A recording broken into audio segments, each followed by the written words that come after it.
ऐसी मजेदार वीडियो देखने के लिए हमारे चैनल को सब्सक्राइब करें। एक गांव में एक औरत का कोई बच्चा नहीं था। वह औरत गांव के मुखिया की पत्नी थी। उसकी शादी को काफी समय हो गया था। सब लोग उसे बांझ कहा करते थे। सारे गांव वाले उसका मुंह भी नहीं देखना चाहते।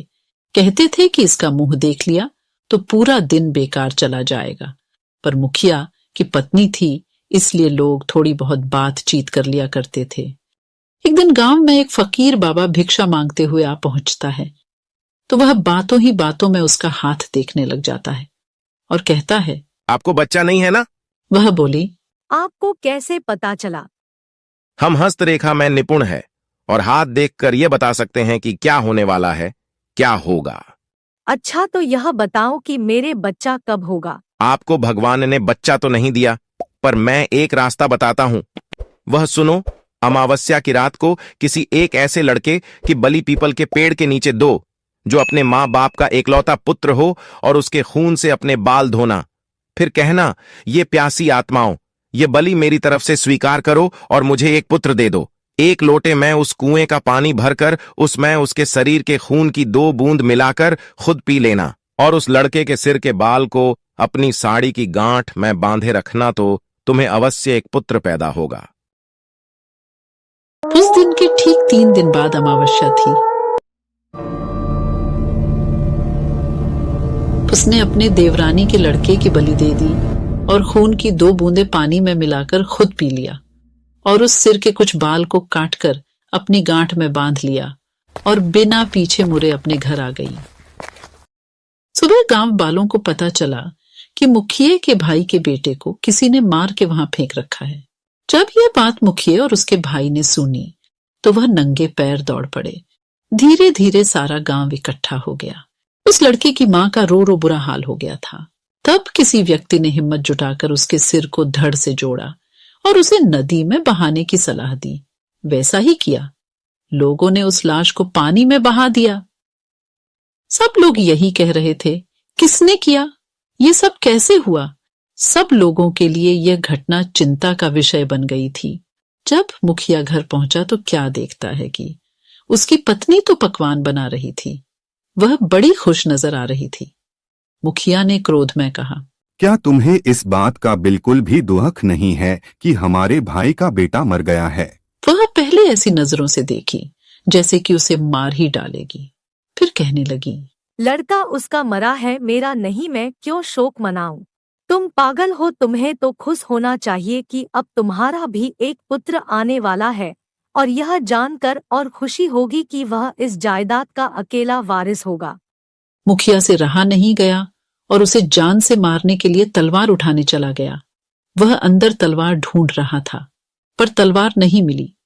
जब वह पत्नी के बेद के पास पहुंचा तो क्या देखता है कि सारे कपड़े खून से लथपथ हैं और तलवार भी वहीं पड़ी है और उस पर खून लगा है। वह ये सब देखते ही समझ गया कि यह सब इसने पुत्र प्राप्ति के लिए बलि दी है। उसने उसे मारने का विचार बनाया कि अब भी मैं इसको मार दूंगा तो सब लोग मुझे गलत समझेंगे, और वह वहां से चला गया। उस दिन से गांव में ऐसी ऐसी घटना होने लगी। किसी की भैंस मर गई, किसी ने उसे मार डाला और उसके शरीर के अंग इधर उधर फैले पड़े जैसे कि किसी ने उसे नोच नोच कर खाया हो। तो किसी दिन किसी का कुत्ता तो किसी की बकरी मर गई। जिस तरीके से भैंस को किसी ने मारा था, ऐसी घटना से सारा गांव परेशान था। किसी को यह समझ नहीं आ रहा था कि आखिर हो क्या रहा है। एक दिन की बात है, मुखिया रात को अपने गेट के पास सोया हुआ था। आधी रात के समय उसे गेट खुलने की आवाज आई। वह जाग गया। उसने देखा कि एक औरत बाल फिकरे हुए आधी रात को बाहर चली जा रही। भादों की काली रात थी। चारों तरफ से आवाजें आ रही थीं। कहीं शियार तो कहीं कुत्ते भौंकते ऐसा लग रहा था। उसी की जैसे यह रात जाने क्या कयामत ढाएगी। अचानक उसे एक गाय के बछड़े के रंभाने की आवाज आई। वह समझ गया हो न हो यही सारे गांव की बर्बादी का कारण है। मुखिया के दिमाग में एक आइडिया आया कि क्यों ना मैं चलकर देखूं कि यह कहां जाती है। वह उठकर चल दिया। उसने आगे चल के क्या देखा कि पड़ोसी के गाय का बछड़ा का कटा हुआ मुंड पड़ा है और उसके धड़ को वह औरत खींचकर पीपल की ओर ले जा रही है। और ले जाकर उसने वही शब्द दोहराया, यह लो प्यासी आत्माओं, मैं तुम्हारे लिए भोजन लाई हूँ। मुखिया यह सब नीम के पेड़ से छुपकर देख रहा था। एकदम वह क्या देखता है कि 4 काली छाया वहां प्रकट हुई। उसने अपनी जिंदगी में ऐसा दृश्य कभी नहीं देखा था। वह देखता है कि वो चारों भूत और उसकी पत्नी उस लाश को खाने लगी। क्या सब देखकर मुखिया के पर के नीचे की जमीन खिसक गई कि उसकी पत्नी एक डायन है। एक भूत ने कहा, बस 3 दिन बाद फिर अमावस्या है और हमारी शक्ति उस दिन बढ़ जाएगी। तब हम तुम्हें पूरी शक्ति सौंप देंगे और तुम अपनी मर्जी से कुछ भी कर सकती हो। तुम गांव वालों को अपनी उंगली पर नचा सकती हो।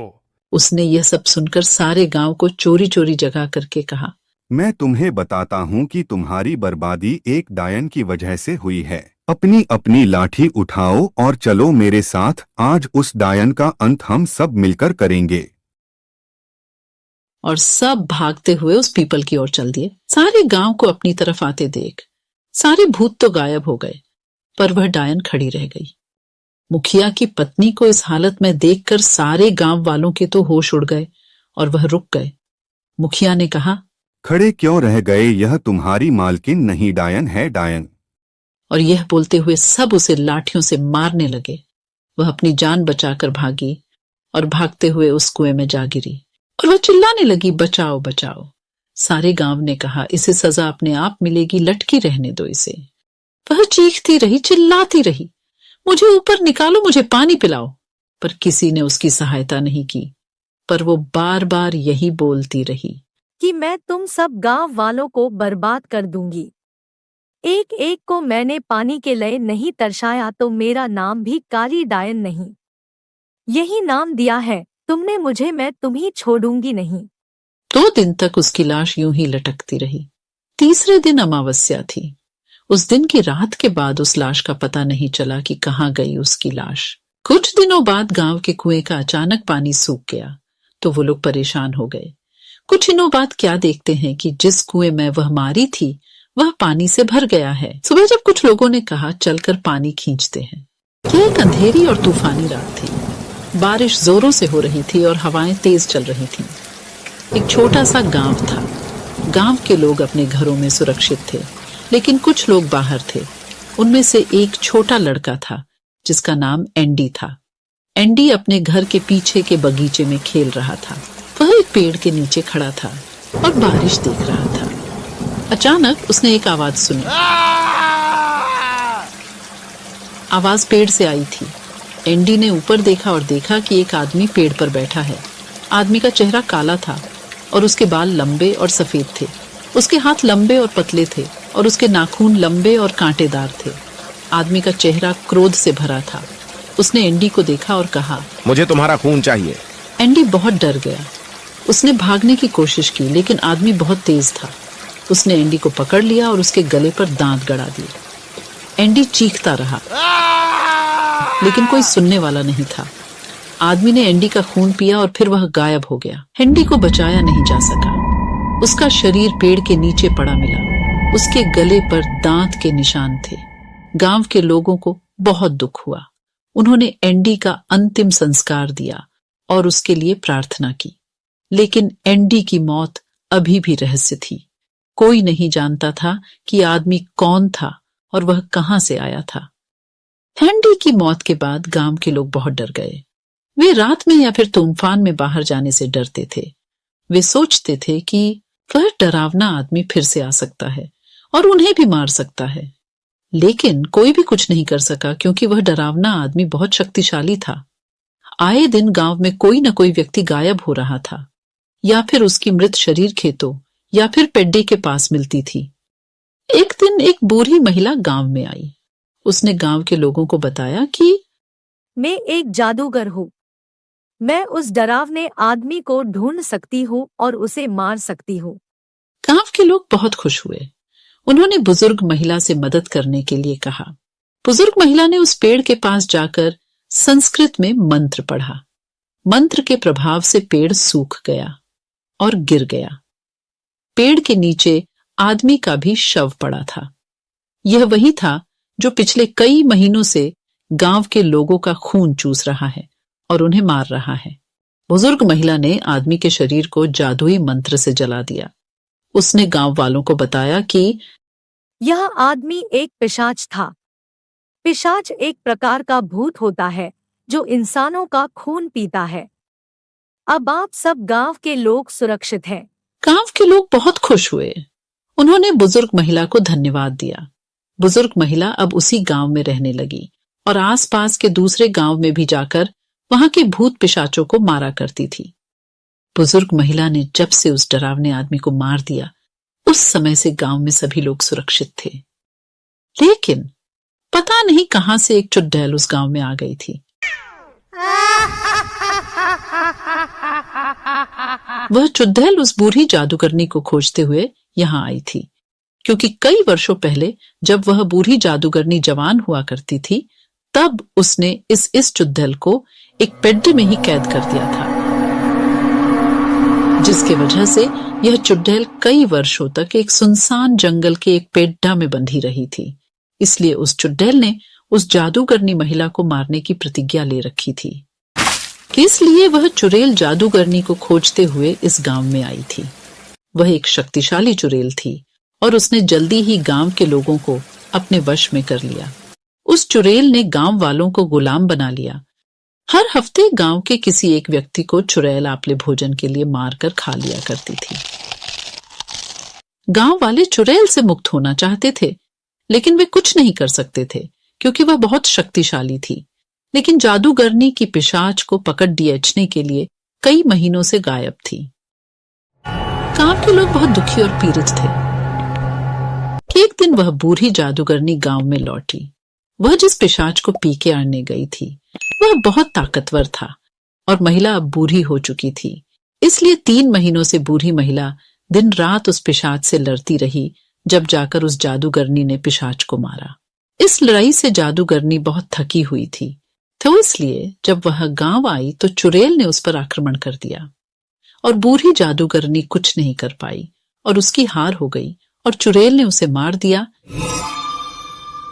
कुछ समय बीतने के बाद गांव में एक पंडित आए, क्योंकि उन पंडित को पता था कि इस गांव के लोग भगवान पर विश्वास नहीं करते हैं, इसलिए इन्हें समय समय पर कोई बुरी शक्ति अपने नियंत्रण में ले लेती है और परेशान करती है। इसलिए गांव वालों की मदद के लिए पंडित जी बहुत दूर बनारस से यहां आए थे। पंडित जी ने जैसे ही गांव में कदम रखा, चुड़ैल को डर लगने लगा। उसकी शक्तियां कमजोर होने लगीं। पंडित जी गांव के चौपाल में पहुंचकर सभी गांव वालों को एकत्रित किया और उन्हें बताया कि मैं पूरे गांव को हमेशा के लिए भूत प्रेत और चुड़ैलों से मुक्त कर देंगे। गांव वालों ने इसका उपाय पूछा तो पंडित जी ने बताया कि यहां से 1 किलोमीटर की दूरी में एक हनुमान जी का मंदिर बनाओ और वहां सुबह शाम आरती और धूप दीप करो। इसके अलावा जब भी तुम्हें लगे कि चुड़ैल तुम्हारे आसपास हैं, तो हनुमान चालीसा पर हो, वह तुम्हें छू भी नहीं पाएगी। चुड़ैल पंडित को मारना चाहती थी, लेकिन वह कुछ भी नहीं कर पा रही थी। तभी पंडित जी ने बहुत तेजी से शंख को बजाया और शंख की आवाज सुनते ही उस चुड़ैल की शक्तियां कुछ समय के लिए गायब हो गईं। वह जल्दी से वहां से उड़कर दूर जंगल में चली गई। गांव के लोगों ने वैसा ही किया जैसा कि पंडित जी ने कहा था। गांव के लोग अब पूजा पाठ करने लगे थे, जिसकी वजह से वह चुड़ैल कभी भी गांव में नहीं आ पाई। वह जंगल में ही रहकर अपने शिकार को खोजा करती थी। लेकिन जब भी गांव वाले जंगल जाया करते थे, तो वह हनुमान चालीसा का पाठ करते हुए जंगल जाते थे। इसलिए चुड़ैल को जब हनुमान चालीसा के बोल सुनाई देते, तो वह वहां से उड़कर दूर चली जाती थी। इस तरह देखते ही देखते पूरे भारत में गली गली में मंदिर बन गए और हर कोई हनुमान चालीसा का पाठ करता हुआ आपको मिल ही जाएगा।